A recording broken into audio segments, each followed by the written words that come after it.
Kumasi for Angel FM for Kumasi host to game be a friendly tournament. Not just say grow dear course of ball, course of volleyball, and penny idea course to ana some of the students Kumasi SS students nibi homo students hopa. Na sana jumedie na say I can't see any course na memua mienu bi omo student wo edin semone tournament na say message so be like you know subscribe Attention TV senia unu ebibe hunia ekoso Attention TV we inspire more edin sempam kwanso na eba wa kwan so na enkrofo complaining wa kwanse na se wo ho se obi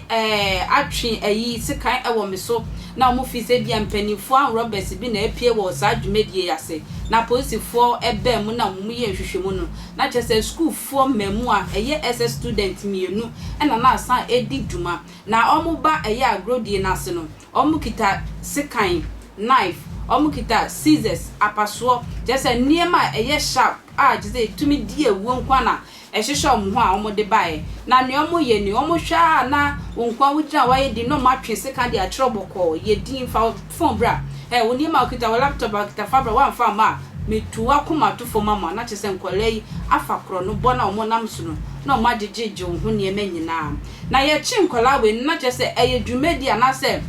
suban omo afa to omo ho so dada omo ye enti posifo nsa so omo na chese charges na eba efa sa memo ehu no ados we so ohia me wo ha ohia me no twe sika omo so na oje me ho ne ma ohia me no twe scissors wo me so na oje me sika na chese Juma sa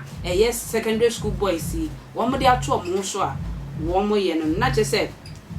sesi ankwala ne ba ye wiewia ye ne ma womo ne an Roberts na chese eti school ma yankofa nchiremu a efi wo mra sesi ha womo beje laptop a wono beje basa broko mbasa abo emrantie mienu aposifo achi wo mo se de wo makoda de bamprachi na asem yete na esi da bi yensa ntwire ni awua mensa papa dat wo mode no wonko di achire no wontie mu na se na asem si tie bia no wonchema amanfo ntifi se le si tie no na akwa hu ya no kura nya no kura nyame ya do akwa koduru ho ye ne babon koma nwumere na ne asie bia no wode mu nchiremu amayen na wadaruma ukoduru ho no Adventist Senior High School emrantie mienu a yete wo masem no sen na esitie well malako ma mentia na mentia ingetie for enumre ene yebo adonko tournament ewo kokwafe astrotef mesono around bed 310 to 320 abra na kura yefe omo we ene mozungo anana ebo ball ana yehu se a school for bear 100 na ebimu bear 7 ejina the other side ana omo tobo we tobo mani we na we so atobo e de amani we enti obi a onim kokwase astrotef bi anim se e ho ye garages be a ye ton cars ni ade enti ye kura de ye ko ho mini Ghana police for ye ko ho ye se ye pamon kura no se ne be ya omo fanko bo obi ka mu no omo maame tifi a omo nso aka die hu ne se omo afa afa kire ho asa toa enkrofo bi wo ho we na ye bupini ho ana ye ku hu se Adventist Senior High School omo wo emranti ahodo maako bi ewo mu a ye ka brabone pa se obi teacher for any students a na sa enkrofo no edi mu kan na sa mantie we no ehwehwemu ene ye sene ye chi wo mu no ensem a EPA ba no ekyerehwe sa mantie we mrantie a omu ewo form 3 3dia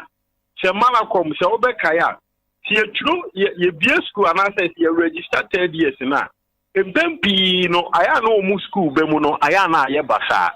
na school mpanyfo kyerehwe sa mrantie mienu a ene posifo aso mu panchi mienu ya de odikan ede Joseph Tespera ni dipa o mo de frɛ no pa body ana afi ba ko so a ono so ka ho no so eno so ni din de abrantie frɛ ni Ibrahim ana say Abraham Jemfi ono so ni dipa de frɛ no street sa nkrofo mienu we no o mu di tuo ene sekan ede ko omun yonku students ne so se omu pon school first year second year so omu pon school ne se omu kwa na sa amrantie we omu nkrofo ani bi ewo Islamic Senior High na a war Abrepo Jansen afie ho ya afie ho na omi a group of 7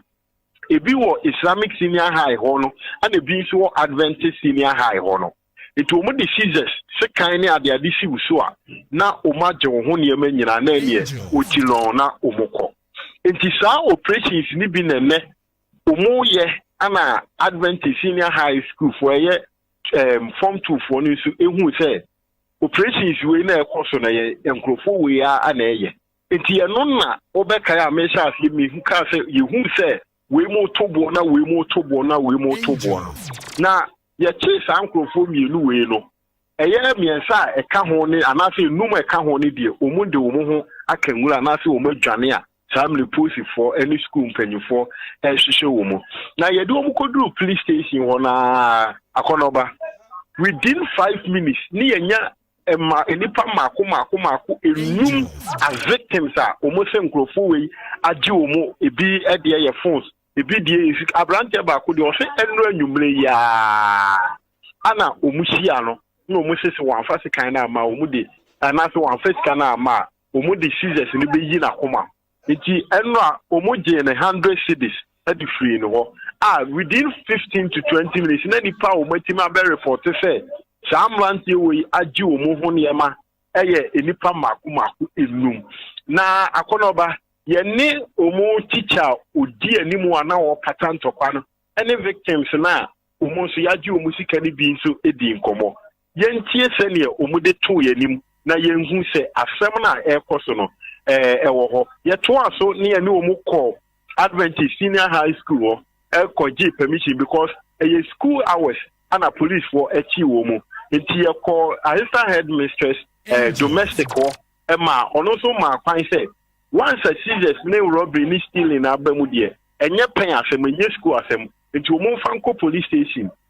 police for ne de call police station a wo mabusiafo beba na de se ne mra ne da no wo mu ni wo mabusiafo aka enti ye de sankrofo mienu nyina akọ eye from police station na ye ntie se ne teacher ni a odi animu ma ye che mrofra no ene mrofra ni bi a yaji o musika ne so o mo de to ye ni I want to show him your man no fast scissors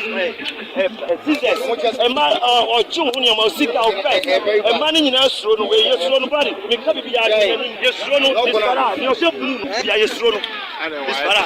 o school one ya register no ye student ya register ni ye o ma school bi o ba go for a second for o mu kuta scissors e ma ya no ju first once we done the bia the o se o mu pa o no mo pa wo no pa se be se hu no kra mo ye fa go back to school na mo go to head Mr. Zanokasa.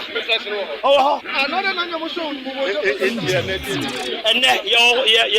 wada on the catrese, on the what boy we say. On my phones and sika. Who's the boy no soa? You come on the phone for the Biama Monyasa, and a much scissors also. Into a Janiba school of woman here. You need domestic Tony and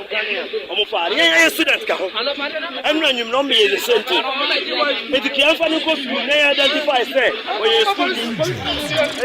school na onye school endura me frifie na me ko school endura me frifie na me ko school eno ohia me oni town boys bebre no mu hia me eno ka che me se mentumi botom ena me ka se me ni hwe o me ho sika aka ni na me ye practicals ntimi ko dua eti because ye practicals ye ko dua no ena ka se me fasika no ma no yes of the serious be wo serious no kwa me hia no so eno me scan man eno ka se me wo so na me ka se me sere no kana cha o sa wanti no ka se me wo so mo ko me da se o twen